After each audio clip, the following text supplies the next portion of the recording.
Hey, I'm Jeff Cohen.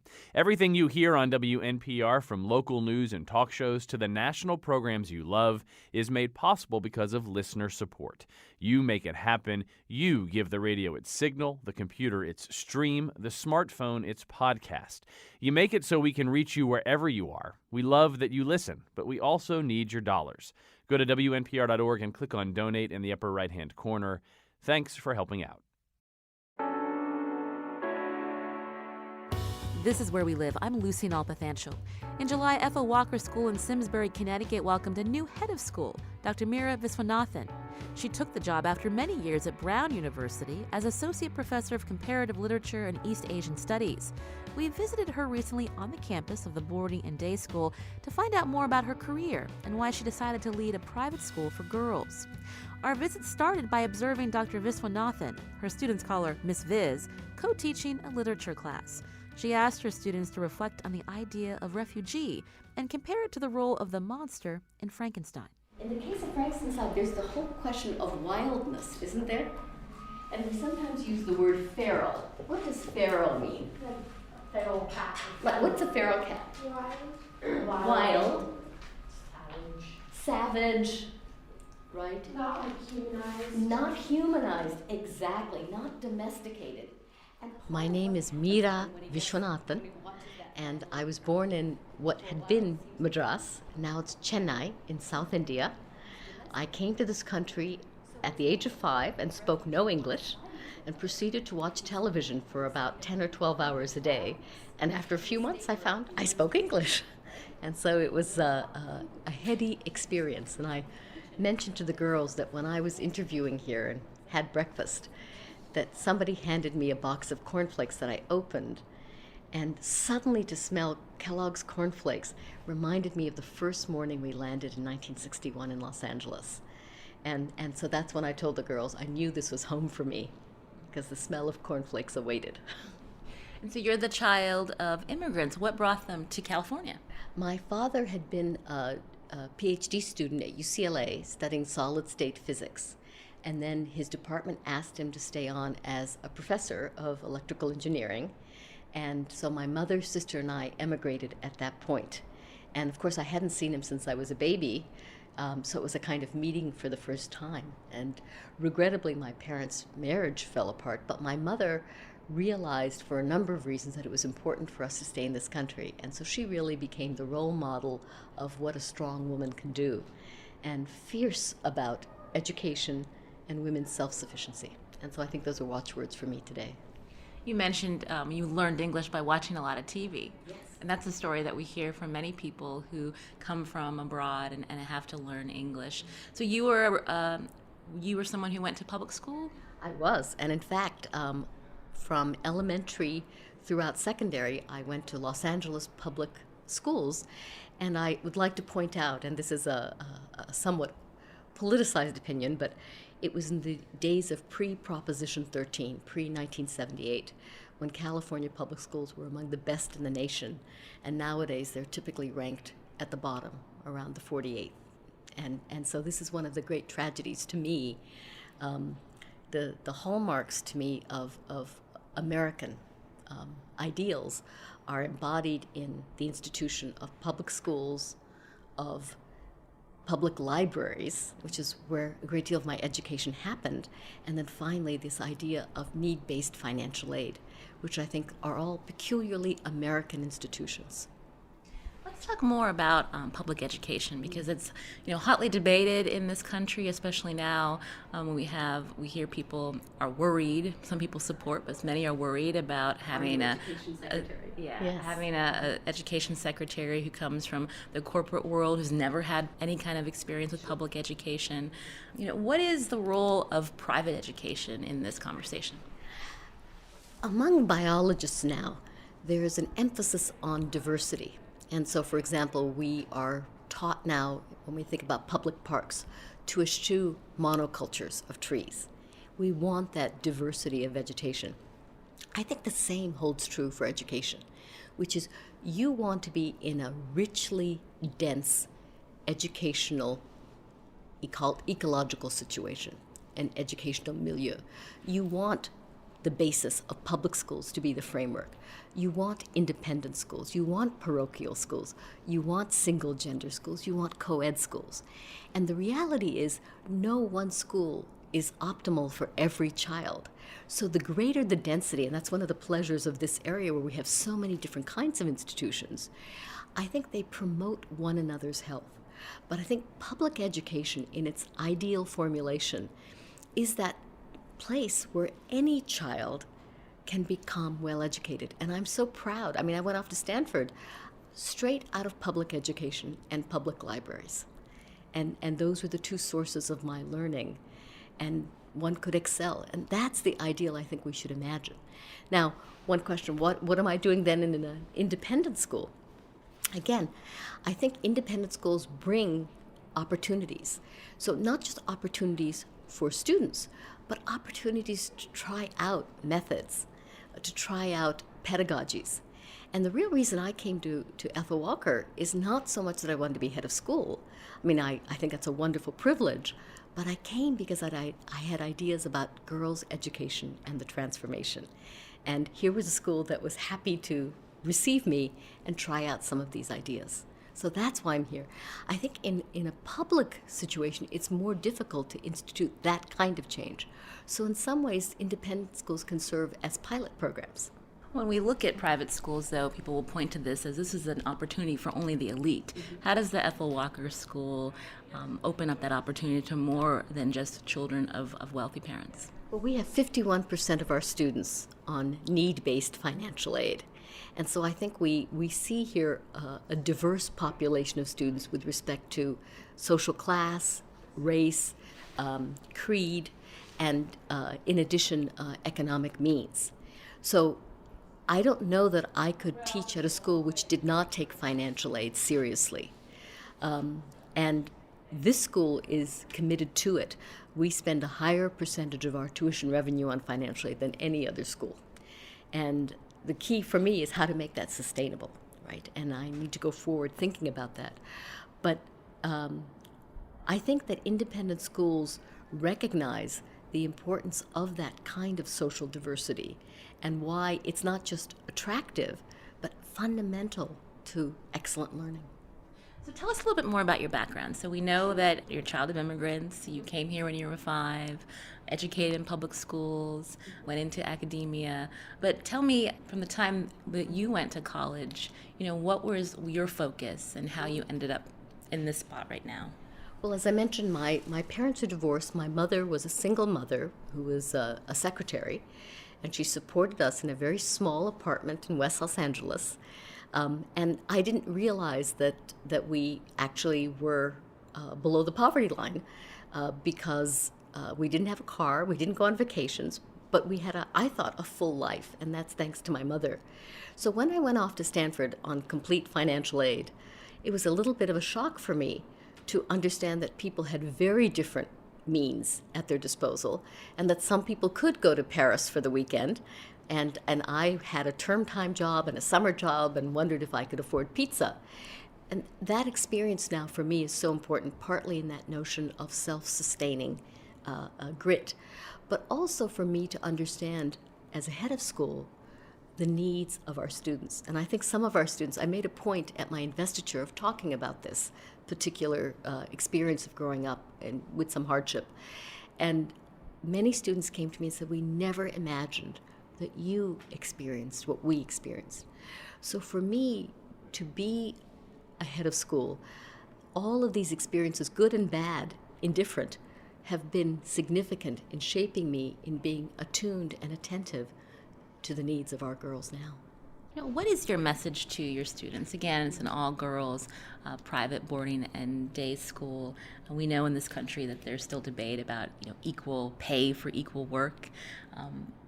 At your investiture, the person who gave the keynote, she's responsible for opening the first boarding school for girls in Afghanistan. There's so many places in this country in this world rather, where girls do not have equal access to education. So knowing all of that, all of these things that are around us, what is your message to the students here about what they should be focused on when they leave this campus? And I begin with this notion of boldness. I think our girls need to dare to be bold. Sometimes girls, we are socialized not to be transgressive, and that's a nice thing. But in that act of transgression is often a willingness to take initiative, and that's important for me, for our girls to take that initiative and to be able to be willing to fail. So for me, it's the awareness, and what I would say to them is of capacity. And there's a wonderful Nobel laureate, Amartya Sen, an economist, who argues for something called the capabilities approach, which I'm instituting here. And the idea is that equality is not a function of a chicken in every pot. Not everybody wants to eat chicken, and not everybody has a pot. But rather, whether or not you can function in all of the doings of your life to the best of your potential, according to your system of values. And so that's what I want our girls to do, which is to imagine how can they function most fully. And this is not a merely question of getting grades. It's by the doings. It's by the possibilities. And as of next year, we're beginning a coding program, which is not just an hour a week of coding, but it's the idea that all of our girls, whether or not they choose to go on in CS or not, are still going to be functional coders, that they can write code, that they have this lucrative skill. I want every one of our girls to be able to give a 3-minute impromptu public address on any subject with no ums, you knows, and likes. Similarly, I want every girl to have financial competency, to learn the basics about personal finance, taxes, investment. Again, they can choose to reject capitalism as a whole, but they need to do that after they understand the possibilities. So I think the two things that are most important to me for girls are possibility and relationship. And I think that relationship often gets assumed to be something cozy and gingerbready. I think relationships we talked about identity in class this morning. I think relationships are what define us, are what give us identity. And my field, you might know, before at Brown, before I came to Walker's, was comparative literature, and especially I worked in Japanese literature, aesthetics, and philosophy, as well as literature in and of itself. And one of the philosophers whom I studied, Watsuji Tetsuro, argues that the two characters used to express human being in Japanese are human and space. And he argues it's the spaces between us that give rise to everything about humanity, which he calls ethics, nindikaku. And so again, it's about those spaces and possibilities. And that's why relationship is so important.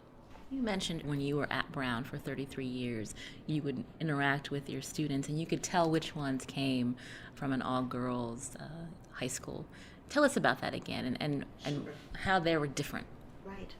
Well, as I said, initially I would notice these young women in my classes. And all of my students at Brown, I'm happy to say, were wonderfully engaging, intelligent, articulate. But these young women had a difference about them, and I would describe it as one of, I think I used the expression, they were comfortable in their skin. And I think for women particularly, this is usually something, you're lucky if you get it when you're in your 30s or 40s. But these young women at the age of 18, 19 seemed completely relaxed, did not hesitate to extend their comments in class, did not engage in apologetics, did not feel the need to qualify what they said in any way.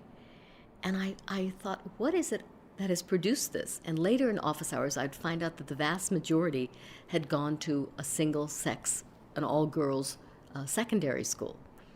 And after about a decade, it got to the point where I could pick them out, and later I would confirm it during office hours, that there was something that distinguished these girls, and who are now young women.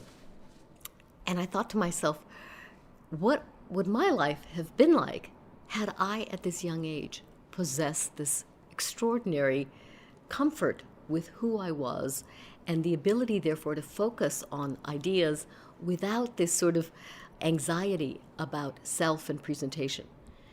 And I think that was what instigated my interest in Ethel Walker's initially, though quite honestly, when the idea was put forward to me, I seriously thought, well, I would never leave Brown. This is, the place I've been incredibly happy and fulfilled. But then I saw the possibilities here. And as I say, I've talked about functionings and doings of girls. I saw for myself a possibility of functioning in a new way and thinking about how we transform girls' education even more. And what would you say to our listeners, maybe parents, community members who want to be able to help children feel comfortable in their own skin so that they can, succeed in whatever, their aims are without, maybe not everyone can be in a certain environment where they have that opportunity?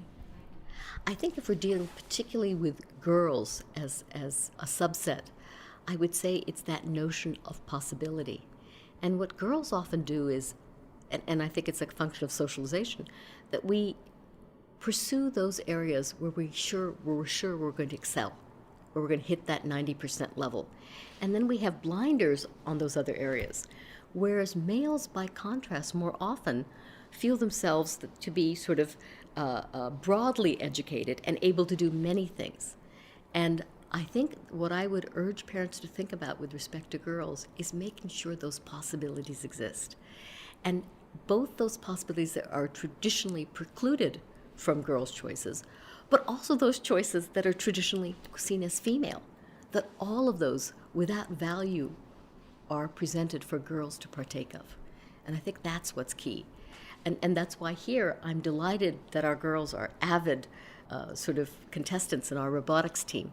I'm also thrilled that they're writers, that they are writers, that they are poets, that they are interested in dance, that all of these are in the purview of girls.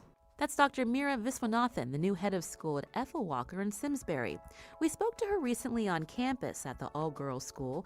We'll talk more about her background after the break, including the time she spent in Jordan, working with her husband to open a co-ed boarding school there. This is Where We Live. This is Where We Live. I'm Lucy Nalpathanchel.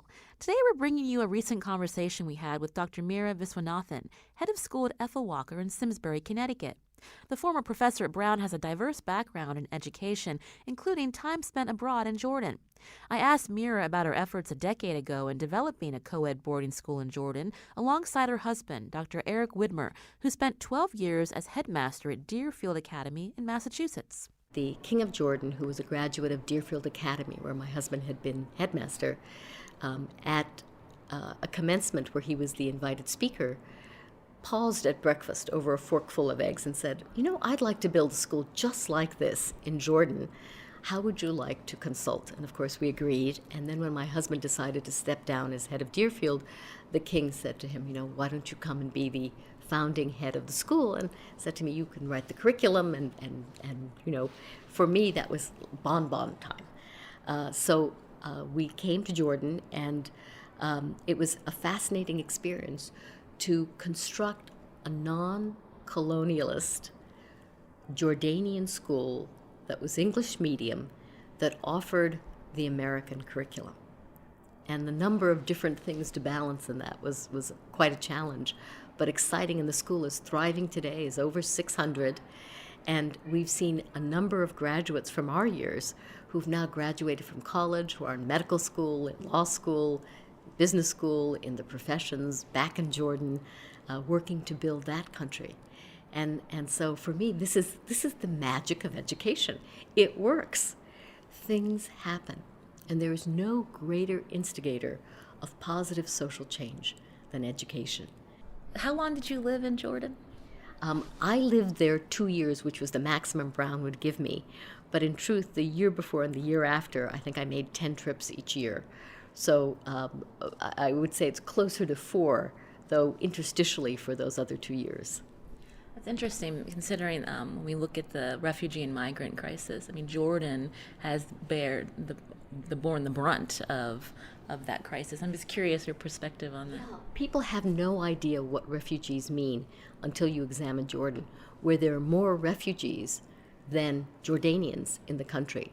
And of course, we have waves of refugees going back to 1949 when Palestinians came from the 1967 war with Israel. We have the Afghani refugees, we have Iraqi refugees, and now we have Syrian refugees. and the number of camps. And Jordan does a tremendous job. I don't know if people understand how much Jordan does in terms of not just shouldering that burden, but also providing that buffer state where it is a place of sanctuary for refugees. And the king is extraordinarily committed both to supporting his people, but also being that welcoming place. And I would argue that his own American education plays a role in that as well. But it's a remarkable country. I feel very grateful for my time there. And also, it was very humbling, I have to tell you, that all the things I thought I knew about education were taken apart.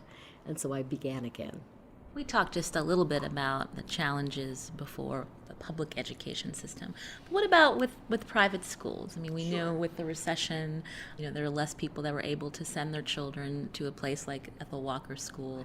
We hear more and more Chinese students are coming to this country because they have the means to study at places like Ethel Walker School. I mean, what are the challenges that your institution faces? Well, that's exactly right. And I think finances are a big one. I think the question is, how do we make this education possible for a wide constituency? And that is, we don't simply want children who are completely on need and students who are completely capable of paying the full freight here. And by the way, I want to point out that no student, even those who pay the full tuition, are paying for the cost of the education. That the education is about 25 to 30% more than tuition covers. And this is why, for example, endowments are necessary. This is why annual funds are necessary, that everyone is subsidized at an independent school. So the question for us, how to make sure we have a spectrum, and that also there are no default assumptions, that not all students of color are on financial aid, that not all students of European extraction are not on financial aid. So we need to cut across those default assumptions, and trying to assemble a school which reflects this is a challenge, I think. The issue of international applicants, we have wonderful applicants from China and Korea and a number of other places, but I think diversity is also the key here, that we need to recruit more broadly, because our international population should be as diverse, ideally, as our domestic population. And so how we achieve this, so one of the things I hope to do in coming years is recruit in places like the Middle East, in South Asia, in Latin America.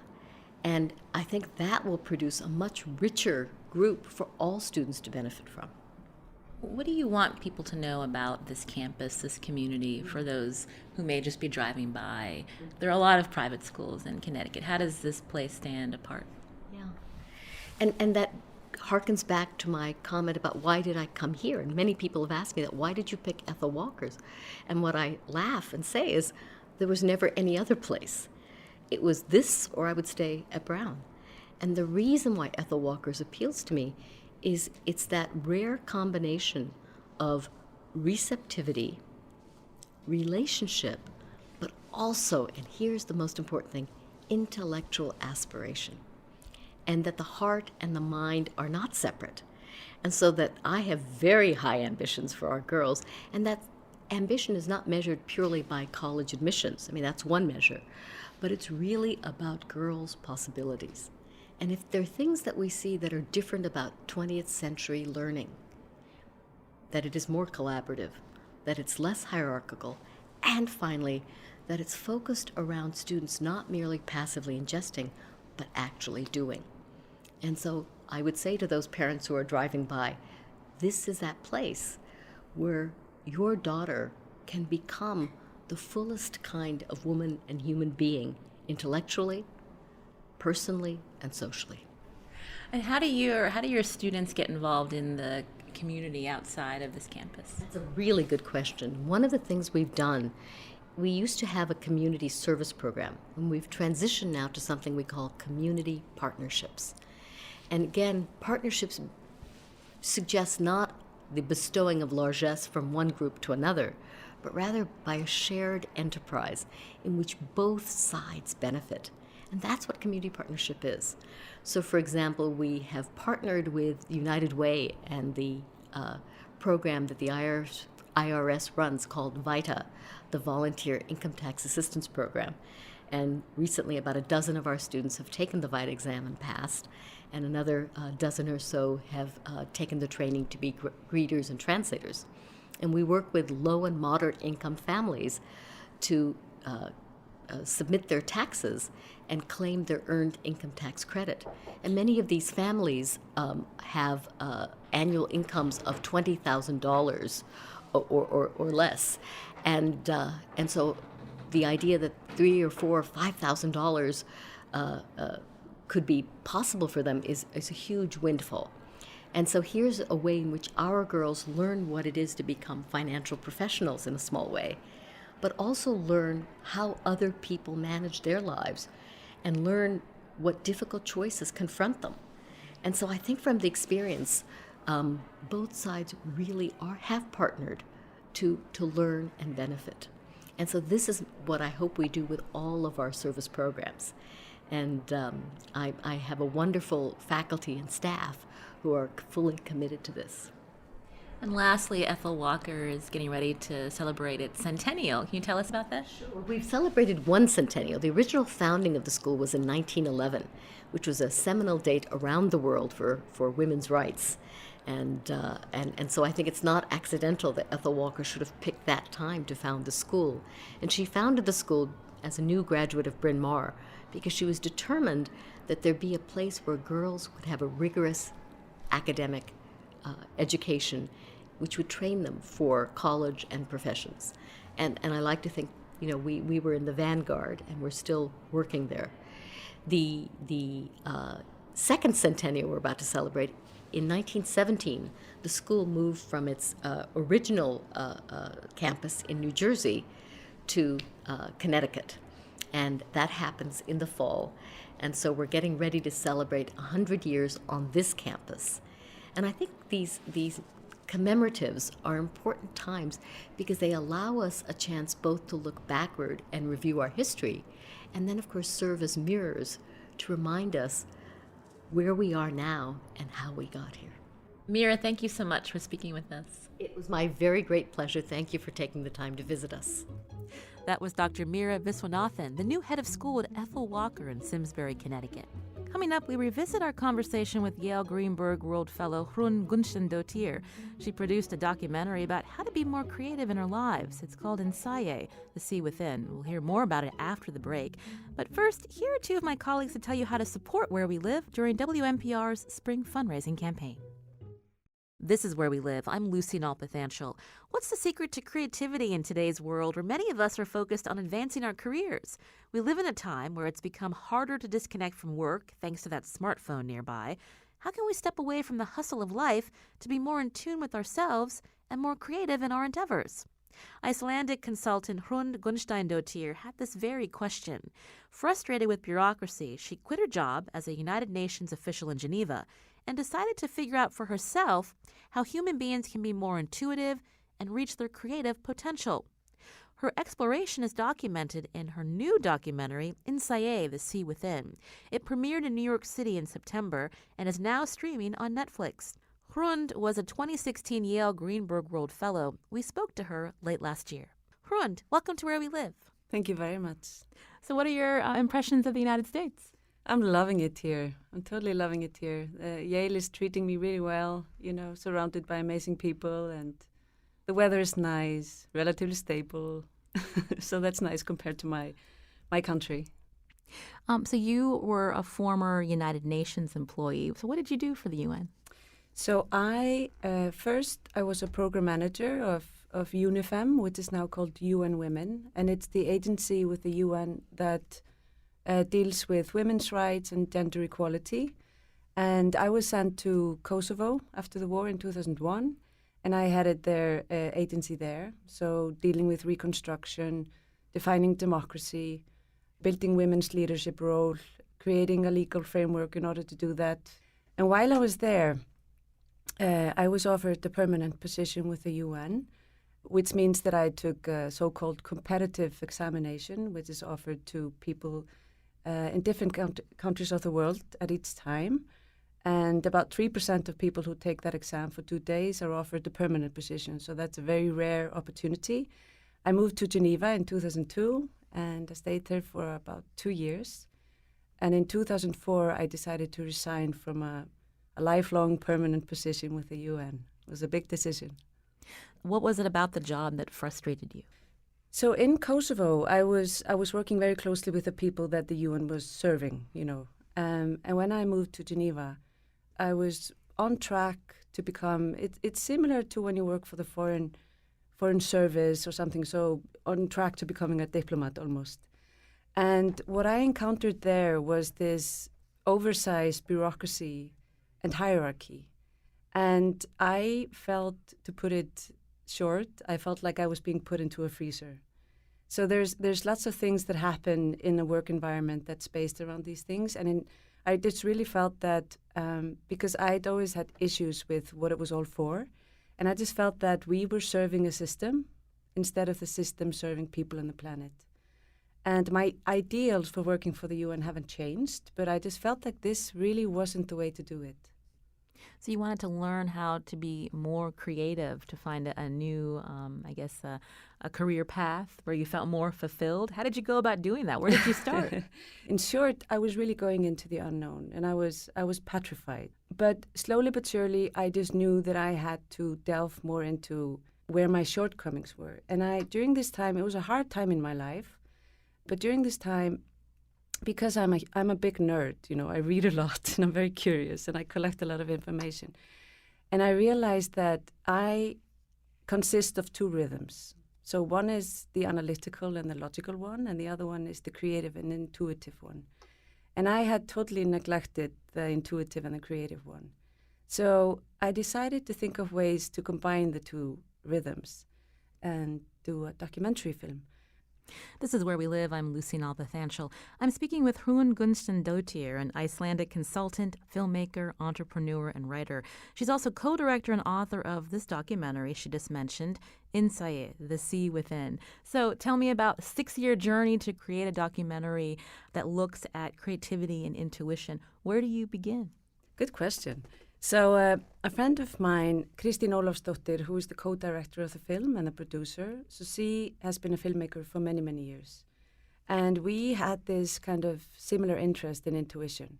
And so we decided to partner up and do something about it. And I had done a lot of research about it. We wrote down names of people that we wanted to ask almost naive questions, about intuition. What is it, Are we connected to intuition, the world inside us? And what is this world inside us? So we mapped down names of people who could help us, people that are in science, business professors, artists, spiritual leaders, neuroscientists, different people. We traveled the world, we spoke to them. And then we also followed a school program for kids in the UK. Kids that are finding it difficult to focus in school, they're finding it difficult to establish relationship with friends. And so we followed them. And what was interesting was that we are now increasingly teaching kids to connect within in order to be able to cope and hopefully flourish. And just that fact tells me a lot about the world we live in and the state of the world, that we actually need to teach ourselves and our kids to do that. When I think of intuition, I'm thinking of that feeling that you get. It's like a gut feeling or a sense that this is something that should be happening. What did you learn about intuition? So, I had done a lot of work, like research about it before. I had trying to tune in with my own intuition and work with it. But what surprised me in the making of the film was that how far and how advanced we are actually in mapping out what intuition is. I mean, there's so much we don't know about it. There's so much about the brain that we don't know. But after we became able to scan the brain and monitor more how it functions in reality, then we've begun to know more. So, I mean, I had ideas about, we definitely need to use all our senses. We need to embody experience. We need to immerse ourselves in experience in order to build up a strong intuition. And the journey around the film really showed me hands-on how people are actually doing that. So one of the people that we talked to in the film is Henrik Sala, who is an ocean explorer in residence with the National Geographic. And he's very passionate about the ocean. He had a professor position, which he resigned from when he was probably around 30 or 35. And the reason why he resigned was that he felt really disconnected from the ocean that he was researching. So after that, he spent most of his time diving and just living in the ocean in order to build a strong intuition about it. And his record as an ocean explorer, somebody who wants to protect pristine parts of the ocean, is just incredible. So that was really one of the things that really inspired me to pursue this. We're talking about your documentary. Tell us about the meaning. Hopefully I'm not butchering the title, Insaye, but what is the meaning surrounding that particular name? So Insaye is the Icelandic word for intuition, and I love that word. It's very poetic. Insaye means the sea within, so it implies movement, flow. It's the world of vision, imagination, and creativity. But Insaye is also about seeing within and to see from the inside out. Earlier you mentioned a kids program in the UK. What did you learn about that program, and what did you learn about the children? Because, when we're kids, creativity almost comes naturally. And then as we get older and we've got certain expectations, it's like we push away that impulse to be creative. Yeah. So that program is amazing. It's called Mind Up. It actually originates in the States. What they do is that they combine ancient knowledge with new scientific discovery. So they will teach them mindfulness. They will teach them how to meditate, but they actually call it brain breaks, which I find very fascinating. And I think it's just my theory. I think it's just to enable recognition from people, because we tend to be a little bit suspicious of more spiritual things like meditation, although I think this is changing. Another thing that I found fascinating about Mind Up was that they are taught how the brain functions. So in the film, you will see them, beautiful explanations. We allow the kids in the film to explain to us how the brain works. They know much better than we do. And they say, like, when I go for a break and I get really angry and I want to, beat someone or say something horrible or scream or something, then I understand that my amygdala, is really taking over. So I need to, be conscious of my amygdala and take a deep breath, and then I do something else. And I'm like, wow, that's amazing. I wish I would have known that. If I would have known that when I was working for the UN in a very hard situation in post-conflict Kosovo, I would have been able to find a better balance between, my inner world and the world around me. But I didn't know how to, so I just kind of leaked out in that situation instead of knowing how to re-energize myself, center myself, and be more aligned. Your documentary has premiered in several places. I mean, when people see the film, what do you hope they get out of it? I hope that when people see the film, they feel inspired to trust their intuition more, explore it, listen to their inner voice, because our inner voice doesn't scream at us, It'll never grab us by the neck and tell us to sit down. It's just quiet. It's quiet. So what we need to do is to quiet our minds, and we need to tap into it and understand what it's telling us. And when we do that, we become connected. It doesn't really matter what you're doing. Just being connected is all that matters, because then you will last for longer. You'll be happier. You can contribute more. You'll be more creative.